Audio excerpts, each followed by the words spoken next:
नमस्ते प्यारे बच्चों। सांगली शिक्षण संस्था सांगली द्वारा आयोजित यूट्यूब चैनल में आप सभी का स्वागत। तो आज हम 8वीं कक्षा का आचार्य हजारी प्रसाद द्विवेदी द्वारा लिखित नाखून क्यों बढ़ते हैं यह पाठ पढ़ेंगे। सबसे पहले हम उनका परिचय देते हैं। आचार्य हजारी प्रसाद द्विवेदी, इनका जन्म उत्तर प्रदेश के बलिया गांव में 1907 में हुआ, तो उनकी मृत्यु 1999 में उत्तर प्रदेश में हो गई। आचार्य जी हिंदी साहित्य के मौलिक निबंधकार, उत्कृष्ट समालोचक, सांस्कृतिक विचारधारा के प्रमुख उपन्यासकार हैं। इनका व्यक्तित्व बड़ा प्रभावशाली और उनका स्वभाव बड़ा सरल और उदार था। ये हिंदी, अंग्रेजी, संस्कृत, बांग्ला भाषा के विद्वान थे। अशोक के फूल, कल्पकता, बाणभट्ट की आत्मकथा, पुनर्नवा आदि उपन्यास इन्होंने लिखे हुए हैं। प्रस्तुत वैचारिक निबंध में आचार्य जी ने नाखून बढ़ने को पशुता का चिन्ह माना है, यानी पशुता का चिन्ह माना है। पशुता यानी जानवर जैसा बर्ताव करना। नाखून पशुता, बुराइयों का प्रतीक है। आचार्य जी कहना चाहते हैं कि जिस तरह नाखून बढ़ने पर हम उसे काट देते हैं, ठीक उसी तरह यदि किसी में बुरी आदतें आ जाए तो उन्हें त्याग देना चाहिए। तो इस पाठ के द्वारा आचार्य जी हमें बताते हैं कि जैसे नाखून बढ़ने पर हमें काट देते हैं, वैसे ही इंसान को अपनी अंदर की बुरी आदतों को काट देना चाहिए। तो चलो बच्चों, पाठ का प्रारंभ करते हैं। बच्चे कभी कभी चक्कर में डाल देने वाले प्रश्न कर बैठते हैं। अल्पज्ञ पिता बड़ा दयनीय जीव होता है। अल्पज्ञ यानी कम जानकारी वाला, दयनीय यानी गरीब। मेरी छोटी लड़की ने जब उस दिन पूछ लिया कि आदमी के नाखून क्यों बढ़ते हैं, तो मैं कुछ सोच नहीं सका। यहाँ पे आचार्य जी कहते हैं कि बच्चे कितने मासूम होते हैं, वो बड़ों को प्रश्न करके हैरान कर देते हैं। मेरी बच्ची ने जब मुझे प्रश्न पूछा तो मैं हैरान हो गया, मैं दंग रह गया, मुझे कौन सा उत्तर भी नहीं सूझा। हर तीसरे दिन नाखून बढ़ जाते हैं। कितनी भी दंड दीजिए, चुपचाप दंड स्वीकार कर लेंगे, पर निर्लज्ज अपराधी के भांति फिर जैसे कि तैसे हो जाते हैं। आखिर ये इतने बेहया क्यों है? बेहया यानी बेशर्म।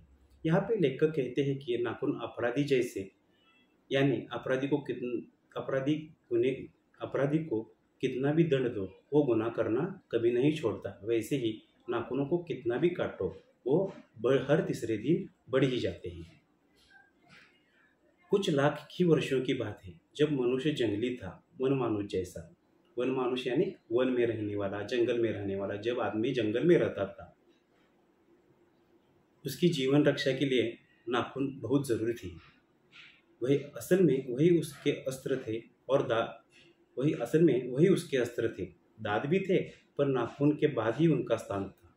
यहाँ पर लेखक बताना चाहते हैं कि मनुष्य जंगल में रहता था, तब उसे अपनी रक्षा करने के लिए नाखूनों की आवश्यकता थी। वो नाखूनों से अपनी रक्षा कर लेता था। दांत भी थे, लेकिन नाखूनों के बाद ही उनका स्थान था।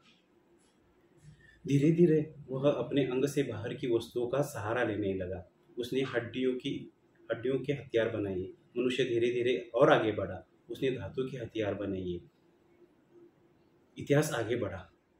यहाँ पर आचार्य जी कहते हैं कि मनुष्य का जैसे जैसे विकास होने लगा, मनुष्य तरक्की करने लगा, उसने नाखूनों का इस्तेमाल करने बंद कर दिया। जैसे जैसे उसकी प्रगति हो गई, उसने हड्डियों के, लकड़ी के, लोहे के हथियार बनाने उसने चालू कर दिए।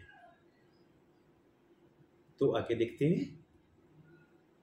इतिहास आगे बढ़ रहा था। कभी कभी मैं हैरान होकर सोचता हूँ कि मनुष्य आज अपने बच्चों को नाखून न काटने पर डांटता है। वह रोज बढ़ते हैं। मुझे ऐसा लगता है कि मनुष्य अब नाखूनों को नहीं चाहता। यह उसकी भयंकर पाशवी वृत्ति के जीवंत प्रतीक है।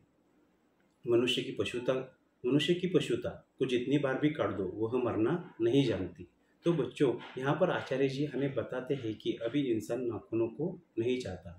नाखून इंसान की ज़रूरत नहीं है, लेकिन नाखून जो बढ़ते हैं, जो इंसान को नाखून है, उसके अंदर जो पशु है, उसका यह प्रतीक है। नाखूनों को कितना भी काटो, हर तीसरे दिन, चौथे दिन नाखून बढ़ने ही है। अगर आदमी अपने शरीर की, मन की और वाक की अनायास घटने वाली वृत्तियों के विचार करे, तो उसे अपनी वास्तविक प्रवृत्ति पहचानने में बहुत सहायता मिले।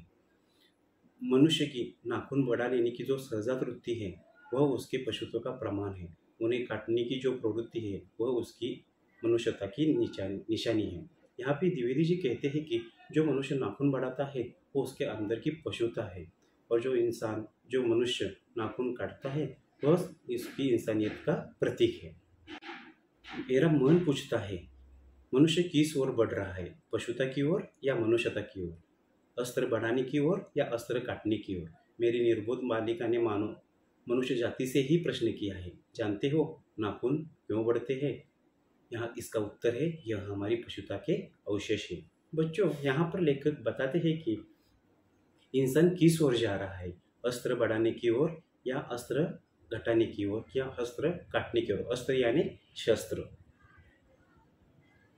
जैसे जैसे इंसान की प्रगति हो रही है वैसे वो परमाणु बम, एटम बम, बंदूकें बना रहा है और इंसान को मार रहा है। आचार्य जी कहते हैं, यह प्रश्न केवल मेरे लिए नहीं है, यह प्रश्न पूरे मनुष्य जाति से है और यह प्रश्न मेरी बेटी ने पूरे मनुष्य जाति से पूछा है। जानते हैं हमारे नाखून क्यों बढ़ते हैं? यह हमारी पशुता का अवशेष है, यानी कि मनुष्य के अंदर का जो पशु है उसका यह प्रतीक है। आगे देखें, मैं भी पूछता हूँ, जानते हो यह अस्त्र शस्त्र क्यों बढ़ रहे हैं? यह हमारे अंदर जो जानवर है उसकी निशानी है। स्वराज होने के बाद स्वभावतः ही हमारे नेता विचारशील नागरिक सोचने लगे कि इस देश को सच्चे अर्थ में कैसे सुखी बनाया जाए। हमारी परंपरा महिमामयी और संस्कार उज्ज्वल है, क्योंकि अपने आप द्वारा लगाया हुआ बंधन हमारी संस्कृति की बहुत बड़ी विशेषता है। देखो बच्चों, यहाँ पे आचार्य जी बताते हैं कि अस्त्र शस्त्र मनुष्य बढ़ा रहा है, लेकिन यह हमारी संस्कृति नहीं है। इन पर रोक लगाना, नाखून काटना, यह इंसानियत की निशानी है। भारत की संस्कृति की बड़ी विशेषता क्या है? यहाँ पे लेखक बताते हैं कि हम अपने आप पर बंधन डाल देते हैं। यह हमारी संस्कृति बहुत बड़ी विशेषता है। आगे आचार्य जी कहते हैं कि मनुष्य पशु से किस बात में भिन्न है? उसमें संयम है, दूसरे के सुख दुख के प्रति संवेदना है, श्रद्धा है, तप है, त्याग है। इसीलिए मनुष्य झगड़े टंटे को अपना आदर्श नहीं मानता। गुस्से में आकर चढ़ दौड़ने वाली अविवेकी को बुरा समझता है। वचन, मन एवं शरीर से किए गए असत्याचरण को गलत मानता है। यहाँ पे आचार्य जी हमें समझाते हैं कि मनुष्य और पशुत्व में बहुत सारी भिन्नता है। इसीलिए पशु पशु है और मनुष्य मनुष्य है। मनुष्य संयम करना जानता है, एक दूसरे को भावनाओं को समझता है, एक दूसरे को दुखों को समझता है, एक दूसरे के लिए त्याग करता है। वो अपने भगवान के प्रति श्रद्धा रखता है, कड़ी मेहनत करता है। गुस्सा करना, झगड़ा करना वो अपना आदर्श नहीं मानता। उसे कोई सी भी गलत लगने वाली बात भूख दुख देती है। आगे आचार्य जी कहते हैं, ऐसा कोई दिन आ सकता है जब मनुष्य के नाखूनों का बढ़ना बंद हो जाएगा। प्राणी शास्त्रियों का ऐसा अनुमान है कि मनुष्य का अनावश्यक अंग उसी प्रकार झड़ जाएगा जिस प्रकार उसकी पूंछ झड़ गई। उस दिन पशुता भी लुप्त हो जाएगी। शायद उसी दिन वह मरणास्त्रों का प्रयोग भी बंद कर देगा। नाखून का बढ़ना मनुष्य के भीतर की पशुता की निशानी है और उसे बढ़ने न देना मनुष्य की अपनी इच्छा है, अपना आदर्श है। यहाँ पर आचार्य जी हमें मार्गदर्शन करते हैं कि हम किस ओर हमें जाना है। हमें शस्त्र बढ़ाने हैं या शस्त्र घटाने हैं। हम इंसानों जैसा बर्ताव करेंगे या पशुता जैसा बर्ताव करेंगे। आचार्य जी हमें बताते हैं कि ये नाखून बढ़ना कभी बंद हो सकता है क्या? तो प्राणी शास्त्रियों के यानी जो प्राणी के शास्त्रज्ञ होते हैं, जो प्राणियों पे रिसर्च करते हैं, वो कहते हैं जैसे जैसे मनुष्य का विकास होता गया उसकी पूंछ झड़ती गई, वैसे ही एक दिन नाखून भी लुप्त हो जाएंगे।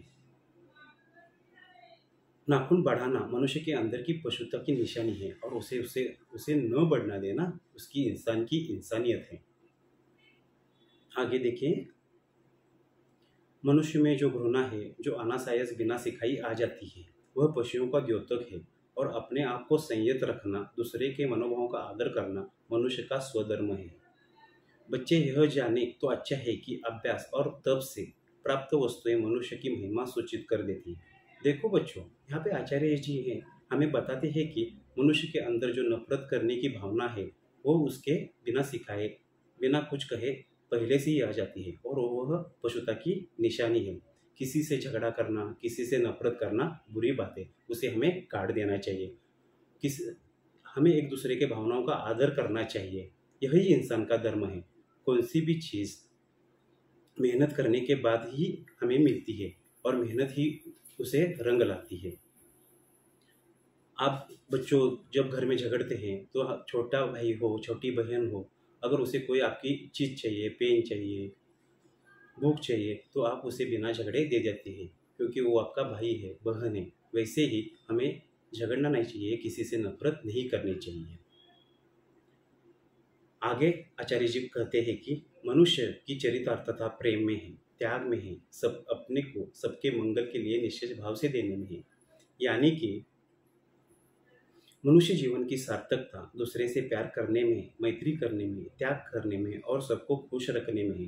तभी इंसान पशुता को छोड़कर इंसान बनेगा। नाखूनों का बढ़ना मनुष्य की उस अंधश्रद्धा का परिणाम है जो उसके जीवन में सफलता ले आना चाहती है, और उसको काट देना उस स्वनिर्धारित आत्मबंधन का फल है जो उसे चरितार्थता की ओर ले जाती है। तो यहाँ पर आचार्य जी कहते हैं, इंसान को लगता है कि नाखून बढ़ने से उसका जीवन सफल हो जाएगा, यह उसकी अंधश्रद्धा है। बल्कि उसे काट देना यानी अंदर के पशु को मारना ही जीवन की सफलता है और इंसान को इंसानियत की ओर ले जाती है। अंत में लेखक कहते हैं कि नाखून बढ़ते हैं तो बढ़ने दो, इंसान उसे काटना नहीं छोड़ेगा। तो बच्चों, आचार्य जी ने हमें नाखूनों का उदाहरण देकर इंसान को कैसे इंसान बनना चाहिए, कैसे एक दूसरे के प्रति संवेदना अच्छी रखनी चाहिए, एक दूसरे को मदद करनी चाहिए, मेहनत करनी चाहिए, इस पाठ के द्वारा हमें बताया है। यह पाठ यहीं पर समाप्त होता है। धन्यवाद।